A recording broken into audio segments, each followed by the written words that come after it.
Metal Bass Microscope, Episode 5. We're going to take a look at late Metallica bassist Cliff Burton.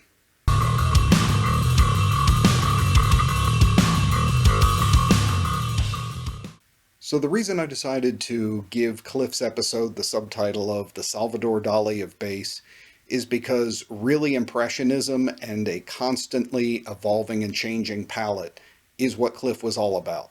That's why this episode's going to be a little different too. Everything with Cliff was a constantly evolving item that could go from his gear to his sound to the way he attacked his bass. Everything was what he felt in the moment and what he thought was going to get across the musical message he felt at that moment. We won't go too far into his history with the band since it's pretty well known, and if you're a Metallica fan, these stories have been told over and over. But the brief overview is most people know that Cliff wasn't the original bassist for Metallica. He was in fairly early, but original bassist RodneyMcGlothlin was working with the band while Dave Mustaine was still in, and he brought them to the point just before the Kill 'Em All album. This is when he was replaced by Burton. Apparently the story is, while playing with his band Trauma in San Francisco, Cliff was seen by Lars and James from Metallica, and they didn't even realize he was a bassist at first. They heard this wild, frenetic solo going on with distortion and wah and all these things, and it didn't even occur to them that this might be a bass player doing this. When they discovered this, they instantly knew that they needed to get this guy in the band, and history kicks off from there.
Right away, Cliff's contribution to the band is different and set the stage for everything he would do.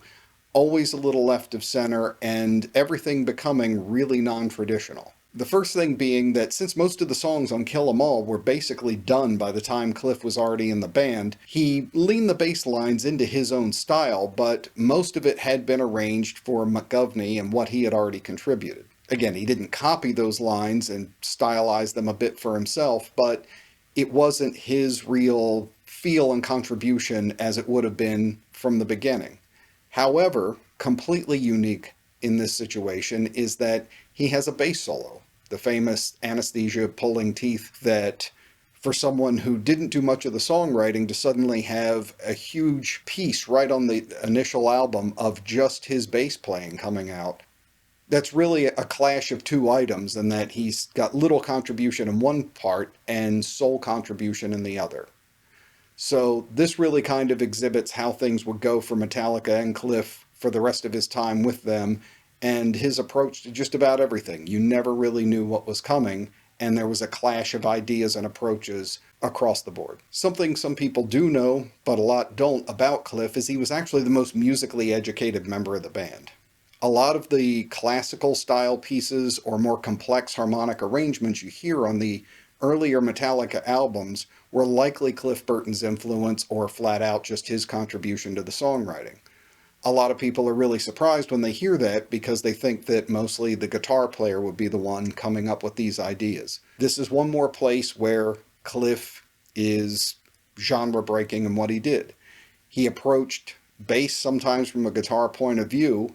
He would often do things on bass that would be confused or mistaken for guitar.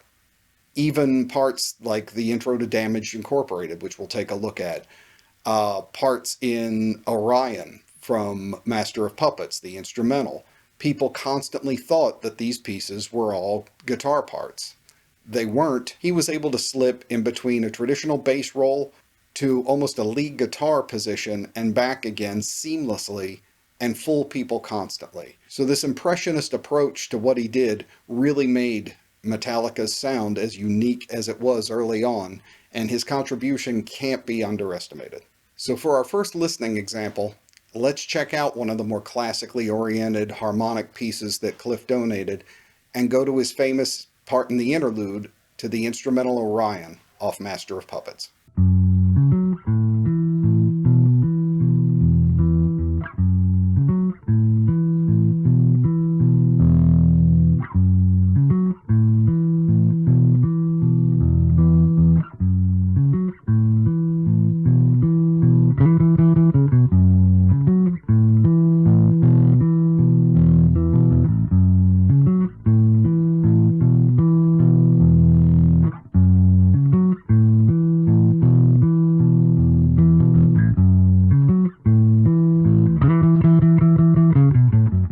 As you can tell from the example, he had a melodic sense that was second to none, and this is really rare for a lot of bass players. You get a lot of guys who make great note choices or have a great groove, but they're just not as melodically inclined as, say, the lead guitar player might be, or even the vocalist. Now let's hear a few interesting examples, too, of where he's commonly mistaken for a guitar player. One of them, as we mentioned earlier, is the kind of ambient and menacing intro to the song Damage Incorporated, also off of Master of Puppets.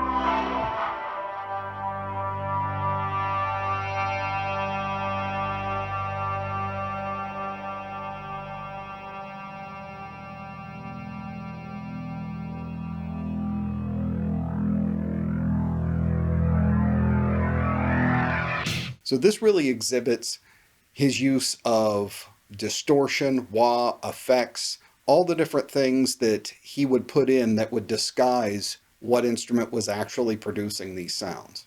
Another, and probably the most famous example, is, of course, the intro to For Whom the Bell Tolls off of Ride the Lightning.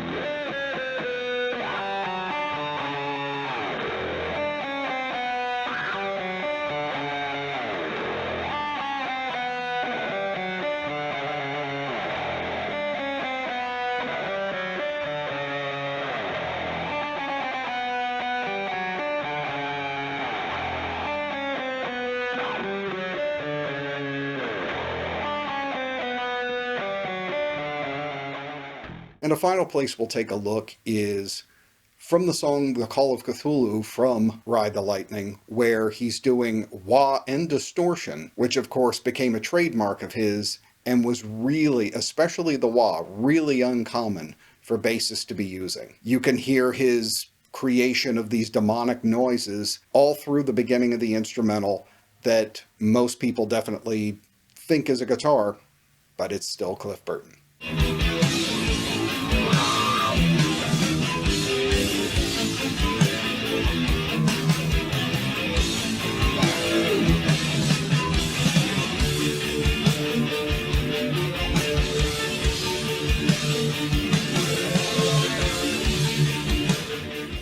There are more examples we could go through, but I think those really exhibit a lot of pieces of when he would step forward in this manner, and you can really go down a rabbit hole with his playing. I suggest getting a copy of Master of Puppets, and YouTube has a number of his isolated bass tracks. They're all worth going in and listening to and hearing the nuances of what Cliff brought to the table in his contribution to the songs.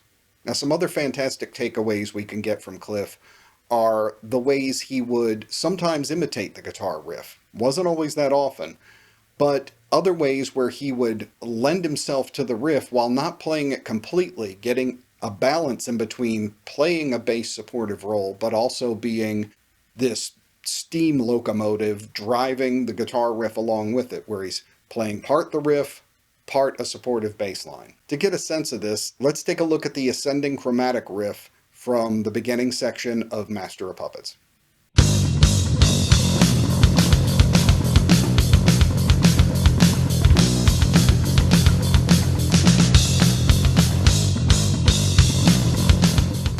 He's playing the intro of the riff along with James and Kirk for the first couple of notes, and then as they ascend, dropping back down and keeping the supportive low-end punch from the bass line going. So he's contributing with them at the very beginning, then pulling back into the role of bassist for the rest of the riff. So he's even subdividing how he approaches things, whether it's more guitar or more traditional bass-oriented, even inside of just one riff. Without going too deeply into all this, it's really worth listening to the entire track. Again, it's available on YouTube here, you can check it out, and hear places where he's doing little nuances all over, and that's something that you really don't hear in metal. Usually things are lockstep. If there's a riff, the riff gets played over and over exactly the same way every time. That's what James and Kirk are doing, but Cliff doesn't always do that all the time. Again, the impressionist quality of how it hits him at that minute. There's little embellishments he does, slides, articulations, all kinds of little things that give a feeling that you don't necessarily hear at first, but the way it's approached and the feel that it gives his bass line definitely contribute to the overall drive and intensity of the sound. That's a contribution that Cliff has made that you really don't hear a lot of bass players to this day even borrowing. And I think it's kind of a shame. He has an improvisational sense that was brought to metal that to this day I think is still a little bit lost. So that's all for Cliff. We could definitely learn something from him. Now let's talk a little bit about Cliff's technique. And there's actually only a little bit you can talk about because, as with everything else, it's impressionistic and there's no set kind of framework to what he does. Cliff's approach to the instrument seemed to be whatever he felt in that moment was going to get out the right note, with the right sound, with the right emotion. I've seen him do everything from rest his thumb on the pickup and approach it by the traditional, middle and index kind of rotation back and forth like most players would use. I've seen him open hand slap the bass. I've seen him use his fingers almost in a flamenco style, strumming and raking with his fingernails. Sometimes resting his thumb on the inside curve of the bass and stretching his hand out to get notes. It didn't seem to matter. It was whatever he needed to do to get that sound out, however he felt it. Oftentimes you'll even see different concert shots and things of him playing a part with a completely different hand position and fingering than he did at a recent show right behind it. So it was just this whirling dervish kind of approach to the instrument where it was however his hands landed were just how you were going to get that note. And again, what made Cliff so special is that he could do it and it just seemed to work. A lot of people with a constantly evolving process of what they were doing would be hitting bad notes or things all over the place. Not Cliff. It just seemed like he knew in that moment all the time exactly how he had to hit the instrument to get it to work right. And not to sound like a broken record here, but we're going to talk a little bit about his gear constantly evolving, always changing. Never really had a steady thing going on, especially with his amps. I'm not going to go too deep into it because it was more about, again, his approach to just whatever he felt at the moment. I'm only going to touch on his two main basses and the ones he's known for, although he's played an Alembic, which I believe got stolen. I've seen him with a couple other items, but he's most known for his early Rickenbacker, which you can see on the back cover of the Ride the Lightning album. He heavily modified this. He tried different pickups. He did a lot of different mods to it, trying to get different sounds out of it. And eventually he moved on to the one he's really famous for, which is the black and gold Aria SB series bass. This one was the one you see in the famous Day on the Green outdoor festival shows, and the one that he seems to have kind of lit on as his main instrument at the end. Aria later did a tribute and put out an exact replica, which you can still buy, I believe, of this instrument down to the detail exactly how Cliff had it. But much like his approach to bass lines and his approach to technique, it was always evolving and you never quite knew what was going to come out of him. This is shown really heavily in his selection of amps and all the things that went on with them. Someone who's done a really fantastic rundown of his gear, among other things, is Alfie at Witchbass. I'm going to have him step in here for a minute and explain a little bit about Cliff's amps, and I recommend you go and check out his episode on Cliff for a lot more in-depth info about his gear. At first glance, Cliff's amplifiers are a little bit of a contradiction. His earliest amplifier was a Rode 2x18 cabinet. Typically, 18-inch cabs get a bad rap these days, usually as undefined and muddy. Add to that Cliff's fingerstyle playing and you could be looking at a real messy bottom end. His amplifier heads also provided a lot of volume and headroom, allowing his pickups to do most of the work here, providing his bass with articulation and bite. The benefit of having 18s is that they have a larger surface area to move more air. Simply put, they're a lot louder, but at the cost of definition. In most metal bands, the guitars eat up the mid-range, and by having the volume to push up the lower frequencies adds another layer of intensity. In the pictures we see of Cliff's amplifiers over the years, he's seen experimenting with 18s, 15s, 12s and even 10s, trying to find the right balance between definition, presence and volume. During the Damage Inc. tour in 1986, Cliff changes his bass, amplifiers and cabinets for a new specific role. The Orion bass now fell into the range of the guitars and was slightly overdriven. He was also seen with two Mesa Boogie D180 tube heads. The first head was for his clean signal, and compared to the Sun amplifiers, these Mesa Boogies have a lot more presence and mid-range bite, so it has a slight grind to begin with. The second D180 was used for his effects loop. As for his cabinets, he was using two 1x15 cabinets, custom made by Mesa Boogie. These cabs provide a better bass response in a similar vein to his original 18s, but with a lot more definition. Right in the middle of these cabs was a 4x12, also from Mesa Boogie, which adds another flavour of articulation and allows the 15s to provide much of the lower frequencies. Lastly, these cabinets also have a lesser important aesthetic choice. They uniform fit with the backline to match James and Kirk's cabinets. Definitely check out Alfie's page. You can see he's got a lot more to deliver as far as Cliff, and he's going to go way deeper into the gear and really get into particulars on his page. I'm going to info card that up here. Two other things I want to touch on as far as his gear go are his use of distortion and wah. That's what he's most known for and what were really uncommon. Distortion was sometimes used, especially by early doom and stoner bands, things like that, but in thrash especially, you might have overdriven sounds, and those were used by a lot of guys, but flat out distortion to the level where you get mistaken for a guitar was not really common even in metal at that point. Totally unheard of, pretty much, was the use of wah. The fact that Cliff used this to cut directly through the center of the song's sound and absolutely just rip open its own place and create textures that hadn't been heard before on guitar or bass. It also created those often misunderstood parts where you thought it was a guitar, but it was actually bass. He was the pioneer as far as bass wah. Always will be. Still to this day, I don't hear people using it to the extent he did. You'll hear soloists use it a lot when they just have an open kind of field where they can do what they want. Inside of a song, Cliff Burton is the ruling black belt champion of all time of being able to actually put wah on a bass and contribute to the music as often as he did, and without it becoming a solo piece, having it remain integral to either the riff or the chord structure or a sound effect that drives the mood of the song.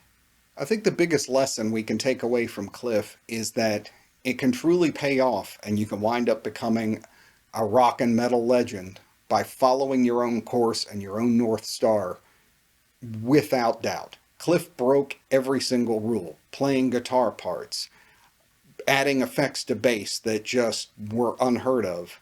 Even in his approach to the way he looked, if you look at him, and the way he dressed and the way he carried himself even stuck out from the other members of the band. At a time when it was short bangs and long hair and everybody had kind of the square cutout face in the 80s, Cliff had this all one length, hippie looking kind of approach to his hair, didn't really care about it. He wore flannel shirts, bell bottom jeans, boots. He could have very easily stepped into a grunge band 15 years down the road and fit right in. He stood out in every way possible. His look, his sound, his technique, his approach, his composition. He was something unique that probably won't be seen again, and that's the biggest pity about it all. Now, to wrap things up on kind of a somber note, everybody knows that we lost Cliff and that he died in a bus accident in Sweden on the support tour for Master of Puppets. Apparently what had happened is there's some dispute about it, but the driver of the bus claimed that he hit a strip of black ice and that's what skidded off. The band early on had a lot of suspicions and even accused the bus driver of having fallen asleep at the wheel. But in either way, the bus tipped over and Cliff was thrown through one of the side windows and was crushed when the bus rolled over. Apparently the story goes, and there's a Kirk Hammett interview where he intimates this, that they had been playing cards or just had a card deck out or something, and they all did bets for who could get somebody else's bunk or who was going to choose one if you got a specific card. Apparently Cliff got the winning card and he pointed at Kirk and said, "I want your bunk." Unfortunately, Cliff Burton got into Kirk's bunk, and that was the one where he was thrown through the window and where we lost him. Fate can be fickle, and it's truly tragic that a mistake or a piece of judgment that small was what cost him his life, but who could know? In any case, his legacy lived on after that, and there were pieces of things that were still used in Metallica on the Injustice for All album that were Cliff's contribution. So we're going to wrap up this episode with a piece of that, and while again, many people may not know, the guitar parts and the structure to the song To Live Is to Die is from Cliff Burton, an ironically titled last piece that we'll get from a true master of the form. Thanks for watching Metal Bass Microscope. More coming up again soon. I've got a block coming out, and I'm going to leave you with To Live Is to Die.